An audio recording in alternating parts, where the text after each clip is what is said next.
Hands lining main piece join చేసి reverse చేసేటప్పుడు compulsory ఇలా లోతీస్‌ని 2 కూడా ఒక సైడ్‌కి ఉన్నాయో లేదో చూసుకోండి.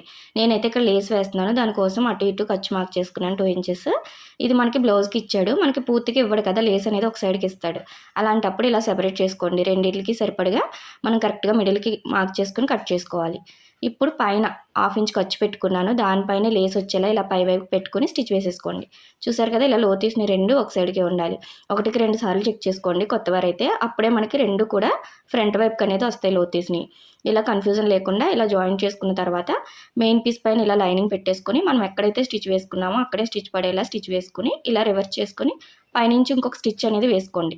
దీనివల్ల మనకి లైనింగ్ అనేది బయటికి రాదు. తడిపినా కూడా చాలా నీట్‌గా ఉంటుంది. ఇలా చివరి స్టిచ్ వేసుకుంటే చూడండి ఎంత నీట్‌గా రెడీ అయిపోయిందో.